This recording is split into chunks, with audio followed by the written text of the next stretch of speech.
here. I am thrilled to be back in my hometown of Union City for this wonderful celebration of Women's History Month. Today marks our 11th annual Evangelina Menendez Women of Distinction Trailblazer Awards as we celebrate extraordinary New Jersey women who have endeavored to change lives for the better. I want to start by thanking all of the leaders, community members, and volunteers who made today possible. Together with organizations like Planned Parenthood and Women for Progress, your support for today's celebration is deeply valued and appreciated. And let's give it up for our amazing MC, one of our leaders in this state, a dynamic force in the New Jersey State Assembly, Assemblywoman Siobhan DeSanto. Thank you, Assemblywoman, very much.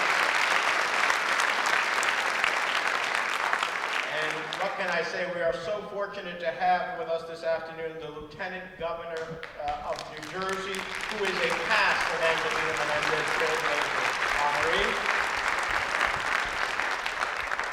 We owe a huge thanks to the Union City Superintendent Sylvia Abato and Union City High School Principal Ryan Lewis, for graciously providing the space for us to gather today. Mayor Stack has always been also very helpful, and the school board. So, Madam Superintendent, I'm glad that when I hired you on the school board, you rose to be ultimately the superintendent of schools. So,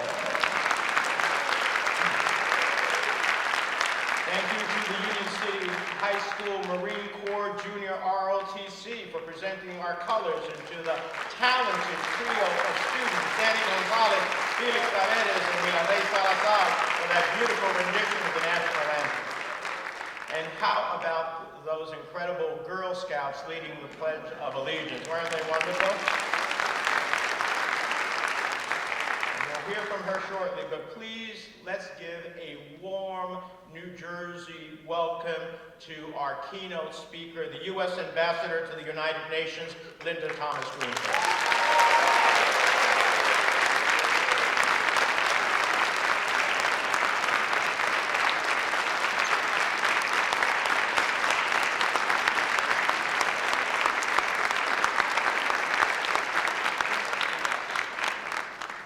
Ambassador, with everything that you have going on at the United Nations, it's truly an honor and a privilege that you have made the time to be with us today.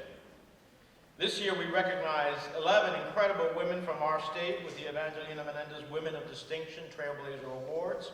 Through their work, these honorees have broken barriers, shattered glass ceilings, written new chapters in our state's law and storied history. In every single way, they make New Jersey proud. Now, because of the pandemic, we sadly weren't able to hold an in-person ceremony 2 years ago, which is why today we also recognize the 6 honorees from 2020 alongside 5 new ones for this year. Our 2020 Women of Distinction are Senate Majority Leader Teresa Ruiz, Assemblywoman Sadaf Jafir, Erin Chang, Joyce Smith, Kimberly Dickenstein Hughes, Rosemary Sorcy. Let's give them a round of applause. We'll read them a little bit. And our 2022 Women of Distinction are Judith Pertricelli, the Department of Health's Commissioner, Teresa Morton, Meredith Mason Blunt, Rosalind Rogers Collins, Rose Couson Villasar. Let's give them a round of applause.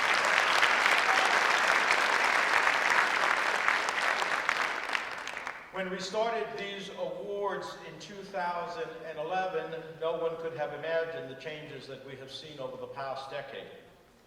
Consider that earlier this month, President Biden began the State of the Union address for the first time with the words, Madam Speaker, Madam Vice President. Or that next month we are scheduled to confirm the first African-American woman ever nominated for the United States Supreme Court, Justice Thomas Brown Jackson.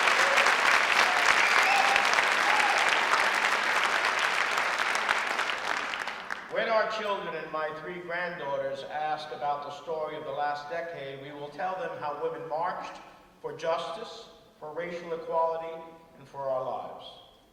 Future generations will learn how nearly a century after brave suffragettes secured their right to vote, women continue to push our democracy forward, organizing their communities, turning out on election day, winning a record number of seats in Congress. Simply put, the last several years have shown us that whether it's World Cup trophies or a seat at the table where decisions are made, when women win, we all win, and that is why we are gathered here today.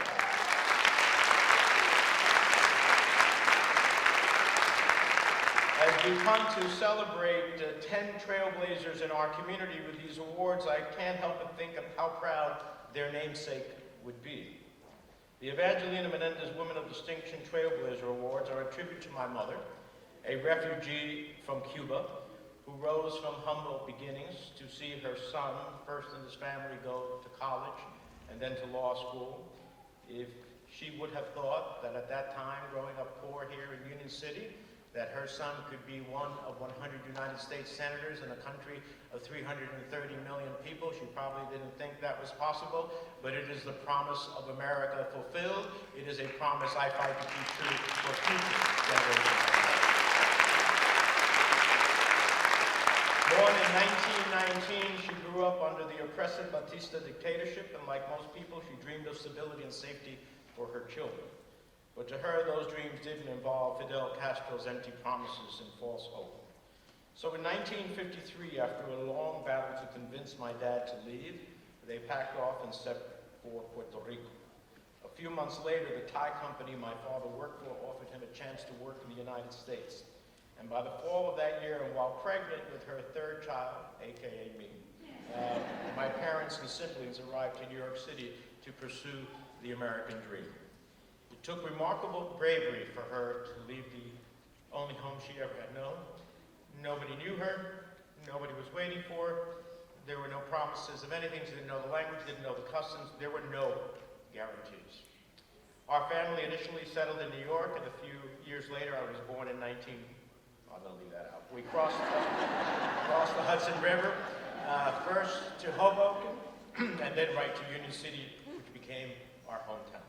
Esta ciudad de inmigrantes, con una pequeña, en ese momento, comunidad cubana, nos abrió las puertas y nos permitió echar raíces, y nunca se me olvida. Despite not knowing English, my mother quickly stepped up to support us. It was here in Union City, a booming manufacturing town known for the manufacture of chiffony lace, a fine-made embroidery, that my mom started working as a seamstress in the local factory.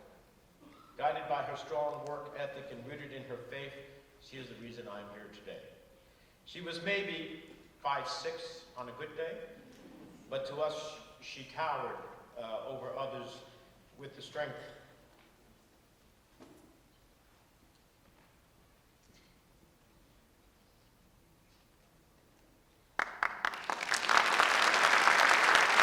With the strength of her resolve and the power of her love. Even now, Mr. Neely, after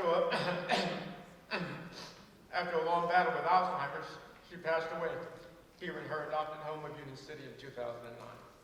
So she may not be with us today, but believe me when I say that she is in every single thing I do as your United States Senator. Her life is a testament of courage and bravery, the living proof of the American dream, and that mothers will do everything and anything to give a better future to their children. Mi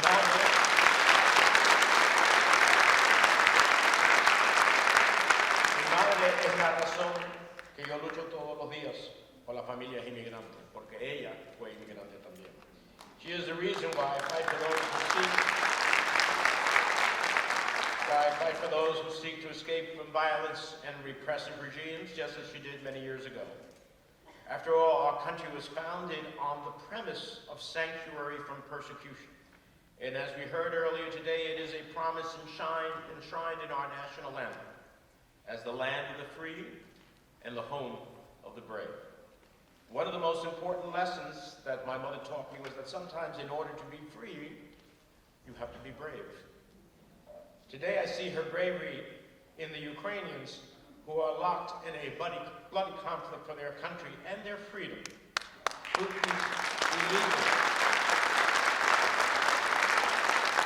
Putin's illegal and unprovoked, vicious war has imposed enormous suffering on the people of Ukraine.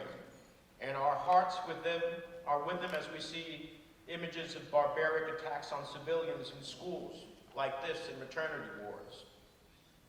And that's why I'm proud that this president has sent over $2 billion in defensive lethal equipment and now passed $13.6 billion in humanitarian and lethal assistance to help the Ukrainians win their freedom.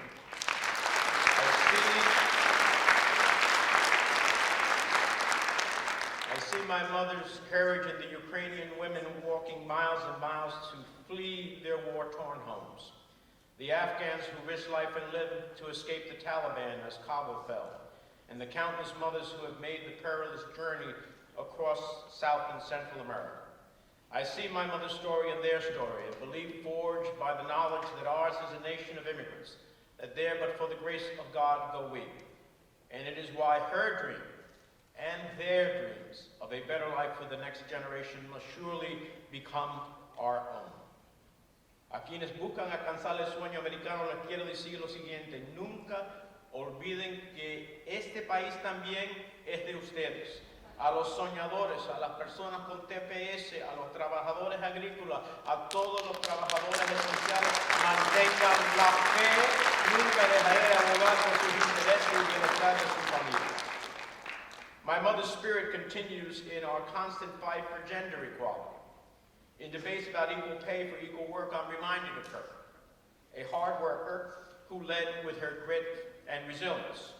Over the years, the factory owner recognized her talent by giving her the responsibilities of a floor manager, but he never gave her the salary that her male counterparts earned. It was not right or fair then, nor is it today. Years have passed, but the reality of unfair wages remains for far too many women in our country a reality. It's why I have consistently fought for passage of the Paycheck Fairness Act, which would finally close loopholes and hold employers accountable for discriminatory practices. It is a moral outrage that women in the United States still make only 80 cents on the dollar compared to a man. It is unconscionable that the concept of equal pay day exists, that only on March 15th of this year did the average American woman earn as much as a man earned last year. That is something we need to seek to end. On all of these issues, immigration, education, equal pay, we have made enormous strides since we began the Evangelina Menendez Women of Distinction Awards in 2011.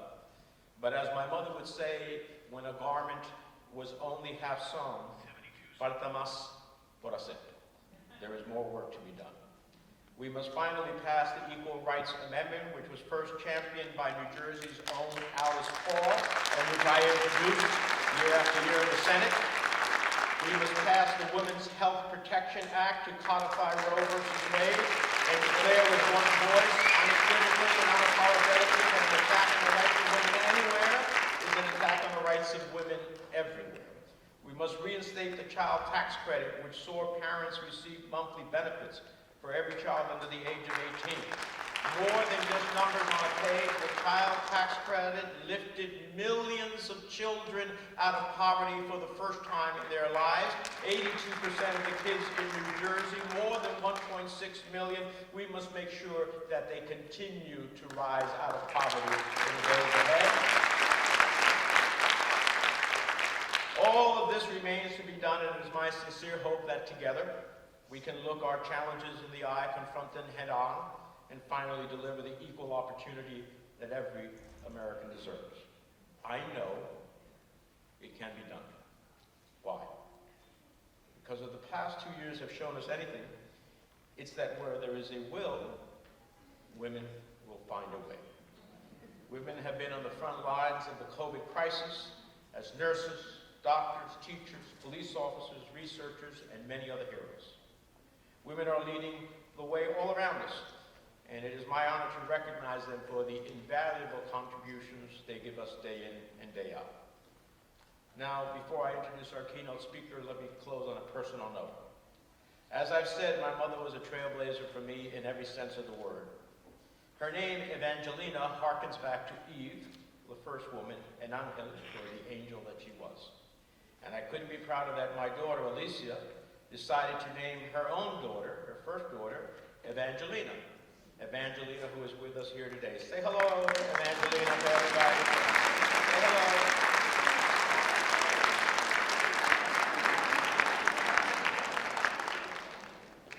At 5 years old, we do not know what her future holds.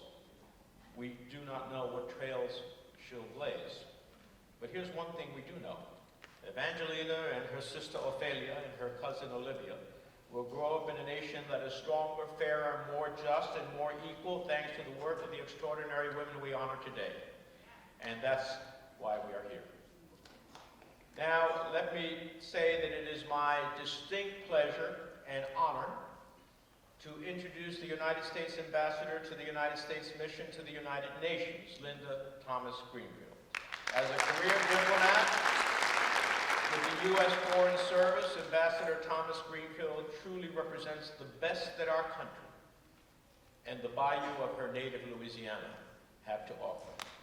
Over the course of 35 years, she has served as Assistant Secretary of State for African Affairs, Director General of the Foreign Service, Ambassador to Liberia, among many other postings. The list of her awards, recognitions, achievements, and honorary degrees is both extensive and reflective of her deep commitment to others. She has led the charge of reinvigorating American leadership on the global stage, leading our mission at the United Nations by prioritizing fundamental values like human rights, freedom, and critical alliances. As we and our democratic partners stand with the people of Ukraine, and as they face an authoritarian assault from Russia, we are lucky to see the face of Ambassador Thomas Greenfield facing down her Russian counterpart, speaking truth to power with a gentle demeanor but a will of steel. Simply put, she is a force to be reckoned with, a joy to work alongside, and a capable heir to the legacy that the late, great Madeleine Albright leaves behind. Ladies and gentlemen, please join me in welcoming our United Nations Ambassador, Linda Thomas.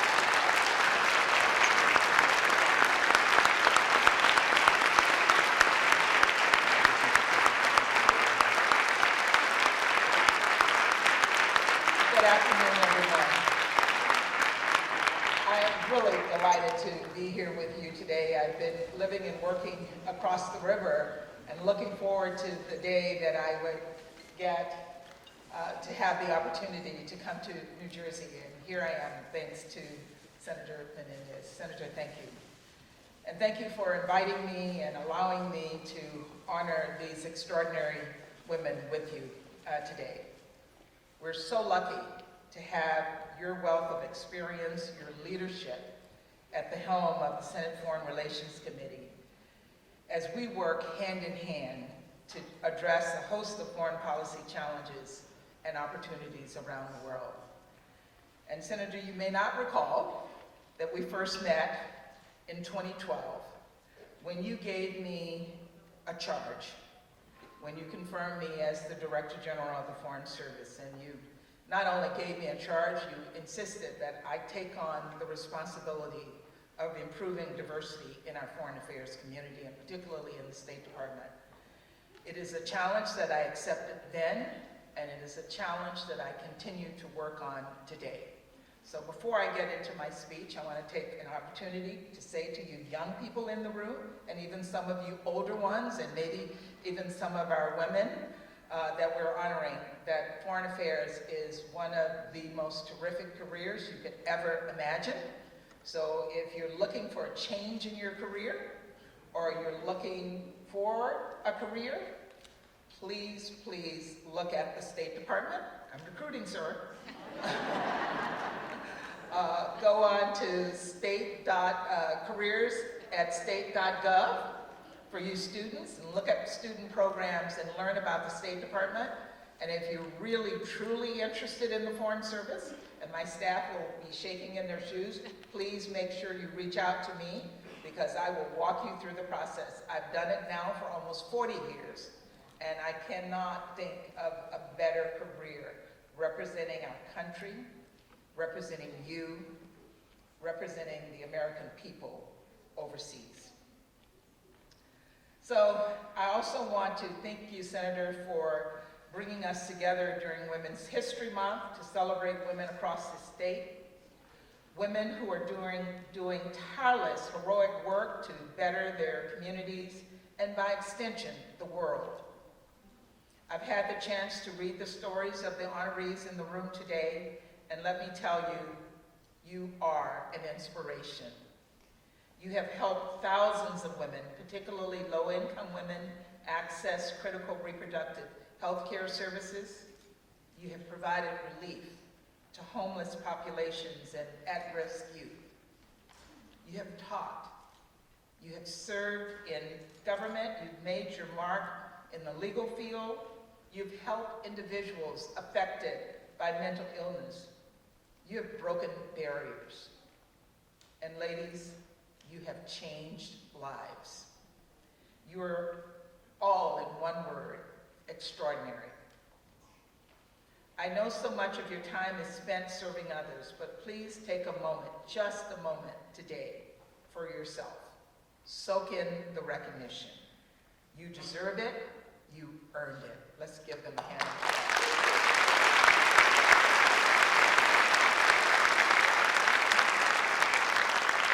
Your stories give hope. And sometimes an injection of hope is what we all need, especially as we witness so much brutality and suffering in our communities and in conflicts across the world. As you know, President Biden was in Europe yesterday doing just that. He was giving hope to the people of Ukraine. Putin's unjust, unprovoked war in Ukraine has created a devastating humanitarian crisis. The images we're seeing are heartbreaking. The news we're reading is horrifying. We've seen Russia shelling kindergartens, shelling orphanages, shelling humanitarian corridors where people are trying to escape. We've seen millions of Ukrainian women and children having to flee their homes to escape this senseless violence.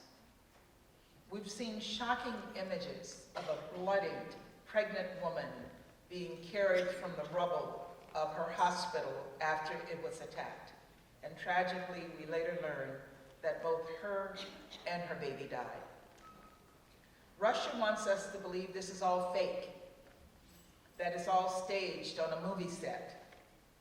But this is the brutal reality of President Putin's war against the Ukrainian people. And we know that women and girls are disproportionately impacted by this conflict and by so many other conflicts around the world, and even conflicts in our own communities. We see it happening in Syria and Afghanistan, in Burma, in Ethiopia, and elsewhere. These women may be thousands of miles away, but they are also our sisters. Their pain is our pain. But another thing that gives me hope is that in the face of darkness, women are always on the front lines, helping those in need. And you're doing just that right here in this state. Always, always, always, women are on the front lines. And that's why in my work at the UN and on behalf of the United States, I bring the voices and the stories of women with me. On my very first day as ambassador, I met with women working on the ground in Yemen to address one of the world's worst humanitarian crises. And nearly every single day since then, at the UN and in my travels, I meet heroic women who are doing life-saving humanitarian work, and often at great personal sacrifice and risk to their own lives. They are putting other people's needs before their own, as we know so many of us do every day. These women face their own unique challenges, and let's face it, all women do, even when we're working in service of others, as all of you are doing every single day. But I sincerely believe the adversity we deal with makes us stronger. that it helps us flex what I like to call our adversity muscle. This was a lesson that my own mother taught me, and one that I'm sure, Senator, your mother taught you, Evangelina Menendez, for whom we're here to honor today. I know she would be proud of you today, Senator. You've heard it from all of us. I know that she is proud that you would honor her in this way, that she had that impact on your life. And I know that her presence is in this room among us. And it reminds me of my own mother. And she was a woman who had kindness and compassion in her bones. Her doors were always open, and she always was there to greet you with an amazing pot of Louisiana food. Even when she barely had enough to feed her own family, we served everybody a tiny bit. She taught me from an early age that despite any adversity I faced, I could do anything, and that I could conquer the world through compassion and through kindness and through generosity. And I think any of you know that if you have those three qualities, you will always have people by your side.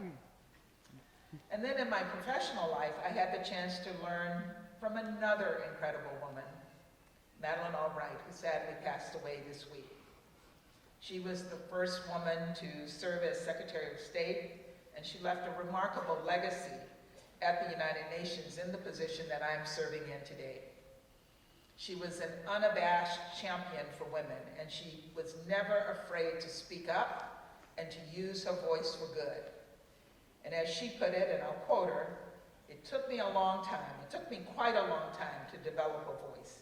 And now that I have it, I'm not going to be silent." And I say to you, use your voices. Use your voices. Do not let anyone silence you, and particularly if you're speaking up for the rights of others. I'm sorry, ma'am. I'm sorry to bother you. I will. I want everybody to know, and I worked at the Holy Cross Armenian Church Center out of Union City on 27th Street, and they tried killing me. I was a volunteer for 14 years, and they tried killing me. Ladies and gentlemen, and I'm a 9/11 volunteer for the country, and I have all the papers to prove it. thank you. Ladies and gentlemen, we will all miss Madeleine. She was a dear friend, and she was a dear colleague, and I know that the world will miss her. To the honorees, to all the women here today, I know you had someone like my mother, like Evangelina, and like Madeleine Albright in your life. Women who inspired you, who encouraged you, who pushed you, who helped train your adversity muscles. Today we honor the remarkable Evangelina Menendez trailblazers. Let's also honor all of those women like Evangelina who helped to mentor all of you to get to where you are today. They were our role models, they were our mothers, they were our friends, they were our teachers. And like them, you also inspire all of the people who are here in this room today to hear your stories and what you have done to contribute to your communities. And like them, you make us so proud to be women. Congratulations to the 2011 Evangelina Menendez Trailblazers. Congratulations, Senator, for honoring